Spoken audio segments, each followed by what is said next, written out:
Hola, nosotros somos el equipo 2, conformado por su servidora Guadalupe Pérez, por Frida Meléndez, Edgar de la Cruz, Sara Lagos y Miguel Peralta. Y el día de hoy les presentaremos un podcast acerca de la creación y evolución de todo lo que conocemos. Bueno, no cabe duda que el ser humano siempre ha buscado una explicación para todo lo que sucede en su alrededor, pero yo creo que la duda más grande que siempre ha tenido es el cómo llegamos aquí, cuál fue el origen de todo. Durante todo el transcurso de la historia, muchos filósofos, científicos e historiadores han desarrollado diferentes teorías para resolver esta inquietante pregunta, unos aferrándose más a una explicación científica y otros más a una espiritual. Así que, durante este podcast, escucharán un claro ejemplo de estos dos tipos.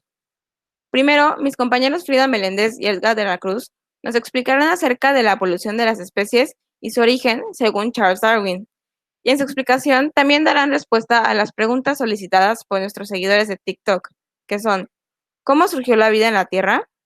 ¿Cómo fue que pasamos de vivir en el mar a la Tierra? ¿Y qué hubiera sido de nosotros si nunca se hubieran extinguido los dinosaurios? A continuación los vamos a escuchar. Bueno, la teoría de la evolución nos dice que hace 4 billones de años la Tierra no era más que una masa sin vida bullente en lava. Después de muchos cambios durante millones de años pasaría a ser tal y como la conocemos ahora. Todo esto desafiando las leyes de la probabilidad. Gracias al agua mezclada con sustancias químicas que había en esos momentos, más una descarga eléctrica en el lugar oportuno y el momento exacto, hicieron que los átomos de estas sustancias se unieran en una secuencia precisa, dando lugar a un paquete de material genético. Era muy poco probable que estos genes sobrevivieran a un lugar tan extremo como lo era la Tierra en esos momentos.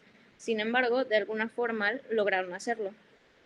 Tiempo después, una gota de materia oleosa se junta con el material genético y surge la primera célula.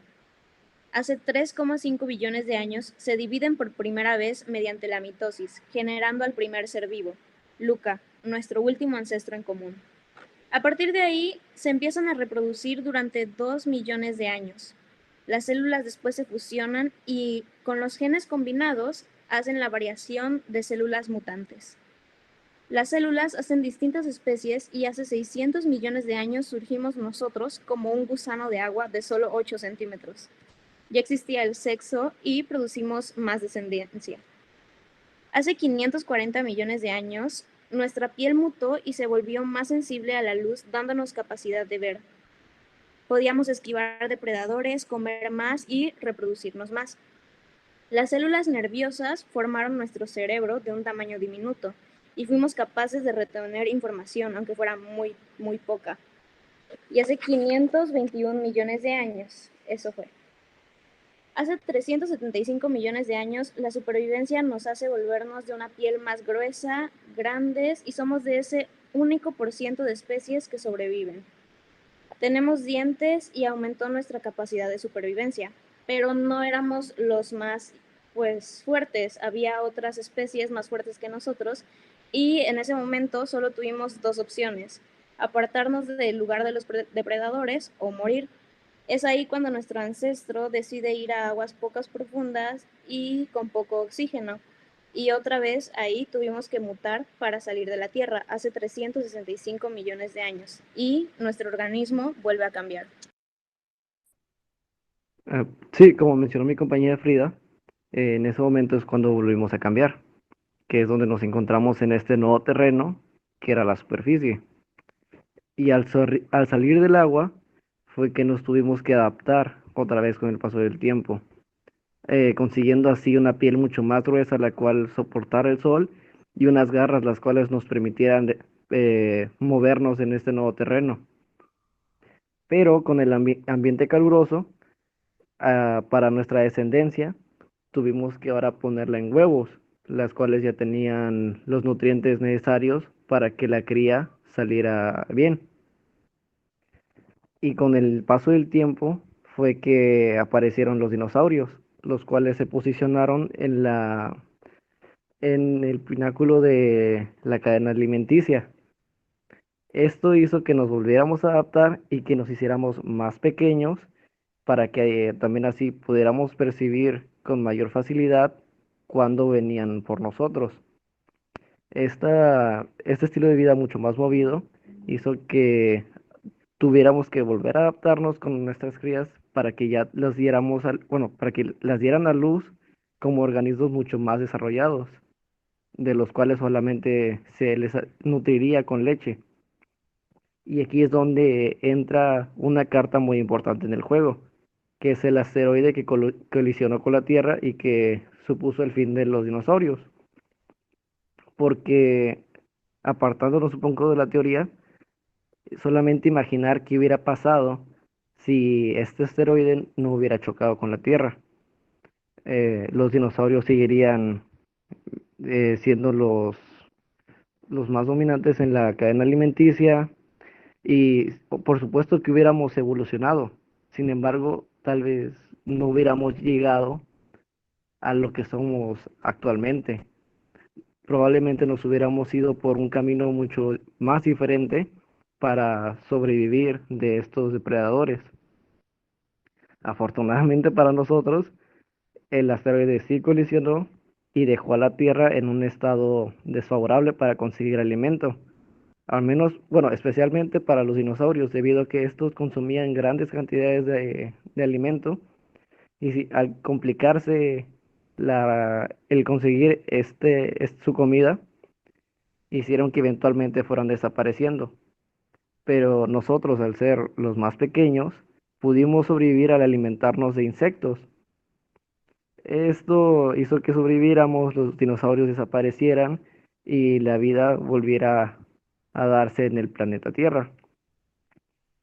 Fue entonces donde salimos de nuevo a la superficie y donde ahora la comida la conseguíamos en los árboles. Entonces fue que nos tuvimos que adaptar nuevamente para subir a la copa de estos y conseguir los frutos que había, dando el inicio a los monos que hoy conocemos.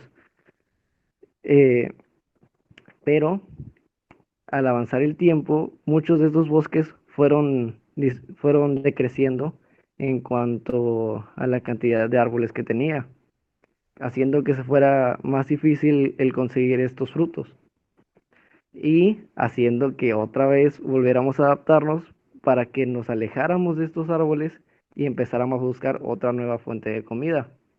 Pero al no contar con dientes afilados o poderosas garras, teníamos que sobrevivir como carroñeros, haciendo que la competencia entre nosotros mismos fuera mucho más fuerte. Otra vez afectando a nuestras crías, las cuales ahora tenían que nacer mucho antes y no les permitía ser unos organismos tan desarrollados, lo que ahora podemos ver también como son los bebés de hoy en día, que tenemos que cuidar de ellos durante cierta edad antes de que empiecen siquiera a caminar. Y así, con el paso del tiempo, fue que también desarrollamos un intelecto mucho mayor, haciendo que pudiéramos conseguir herramientas y que pudiéramos colaborar en vez de competir, haciendo que la casa sea mucho más fácil. También por este tiempo se piensa de que llegamos a conseguir el fuego, haciendo que por fin con estos elementos se pudieran crear las primeras familias primitivas y eventualmente consiguiendo la comunicación entre nosotros, lo cual son las bases para que seamos los Homo sapiens de hoy en día, que su traducción sería los hombres sabios.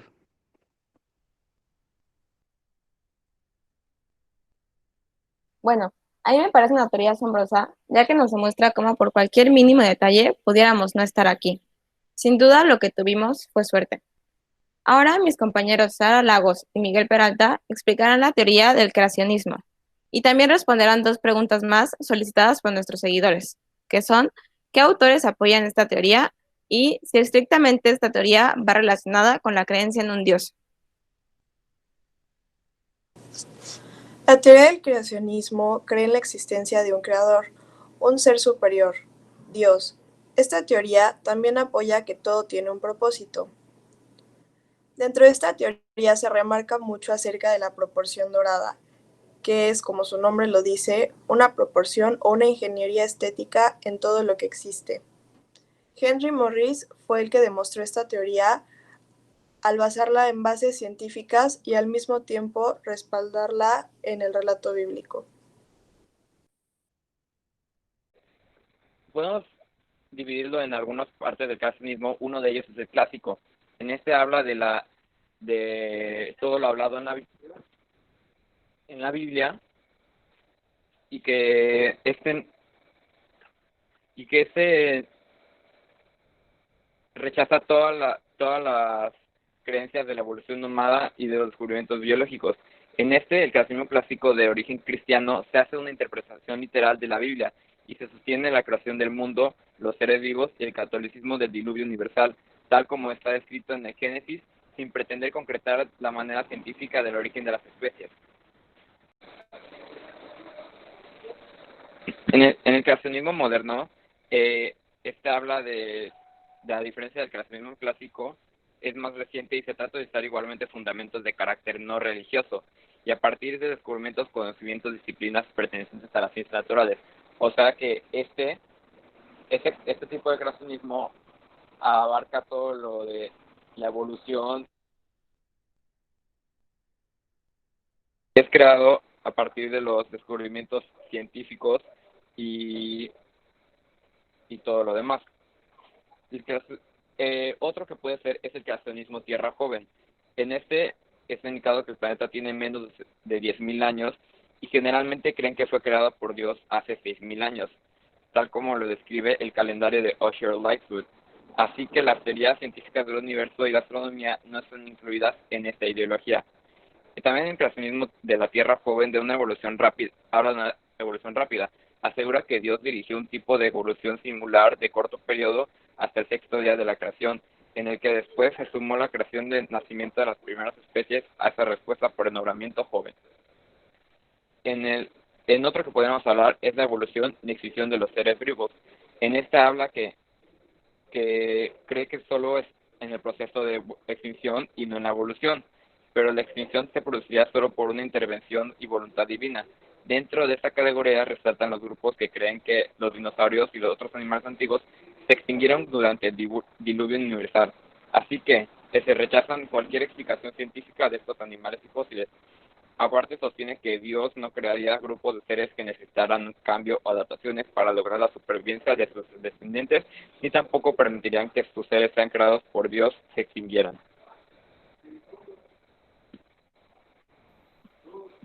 Me parece muy interesante escuchar esta versión totalmente diferente de nuestro origen, en la que se podría decir que todo estaba destinado a ser como es. Pero bueno, creo que al escuchar estas dos increíbles teorías, a muchos nos quedan dudas de cuál creer. Así que para poder mejorar nuestro criterio, escucharemos los fundamentos en los que se basan ambas teorías. Uno de los argumentos de la teoría de la evolución es la genética molecular. Este método compara secuencias de ADN o secuencias de aminoácidos de proteínas para determinar el parentesco entre especies. Otras pruebas pueden ser los restos que hay en nuestro propio cuerpo, como el tendón de la mano que se supone era para trepar árboles y así, cosa que obviamente ya no ocupamos, o nuestras muelas del juicio para masticar carne más dura, cosa que tampoco ya ocupamos, y por eso hay algunas personas que no las tienen y otras que todavía las tienen. Bueno, uno de los argumentos se relaciona mucho con lo que mi compañera Frida mencionó al explicar nuestra teoría. Y es que, relacionado a Luca, las células tienen esta capacidad de tomar los aminoácidos para producir proteína, lo cual podemos ver que se da en otros organismos, apuntando a que sí venimos de esta célula de origen, que es Luca. También se puede observar con los diferentes tipos de reproducción, porque no todos se vieron en la necesidad de adaptarse a, a cambiar a ser unos mamíferos. También es porque pueden ser mutaciones de la misma reproducción que existió. Y finalmente, el último argumento es para que se dé una explicación a la existencia de los simios de hoy en día. Y es que, como mencioné anteriormente, tuvimos que descender de los árboles debido a que empezaba a haber escasez de estos. Pero en otras partes aún existían grandes cantidades de bosques. Entonces, estos simios no se vieron con la necesidad de adaptarse a esas condiciones.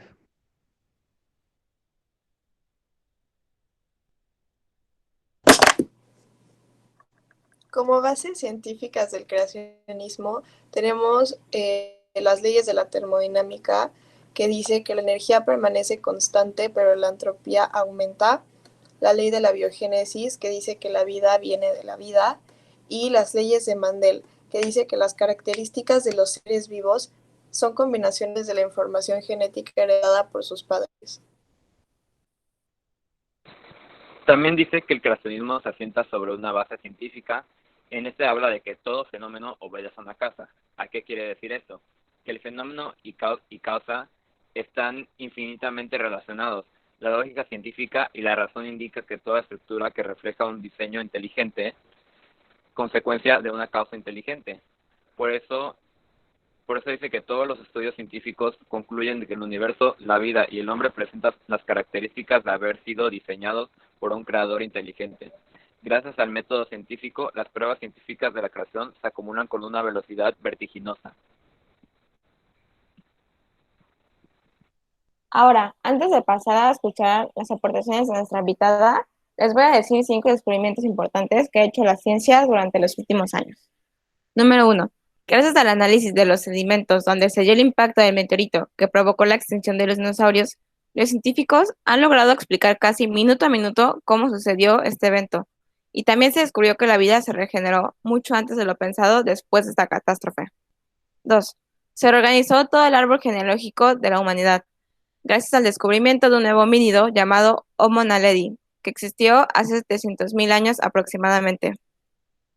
3. Se descubrió la primera humana híbrida en la historia, cuya madre fue Neandertal y su padre denisovano, que se conoce como otra especie de ser humano que existió hace mucho tiempo. 4. Se reveló la primera imagen de la silueta de un agujero negro. Y por último, 5. Se encontró lo que podría ser el dibujo más antiguo en una cueva, con una antigüedad de 73.000 años. Ahora, escuchemos la opinión de nuestra invitada, la profesora de Historia, Verónica Martínez. Hola chicos, buenas tardes. Pues estoy escuchando sus ideas, sus teorías y todas ellas son muy buenas. En la actualidad, lo que yo les puedo comentar es que ninguna de las teorías ha sido comprobada al 100%. Y por eso la humanidad sigue buscando el por qué estamos aquí y cómo fue que llegamos aquí. Hay algunas teorías que están, la mayoría de las teorías tienen bases científicas, pero también hay teorías que no tienen bases científicas. Es una teoría que dice que procedemos de los Anunnakis. Esto es una raza que viene de una civilización fuera de la Tierra y todas esas teorías están basadas en escritos sumerios, de escrituras de hace miles de años atrás. De hecho, en los textos bíblicos originales también se habla de la existencia de algunos gigantes sobre la Tierra y que esas gigantes y su tecnología y su ingeniería genética y sus adelantos son los que hicieron que los neandertales evolucionaran y bueno, se creara la evolución de la raza humana, ¿no? Esas teorías los científicos las descartan, pero hay un escritor que se llama Zecharia Sitchin que se dedicó a investigar sobre de eso y basó muchos libros, mucho tiempo de su vida en defender estas teorías.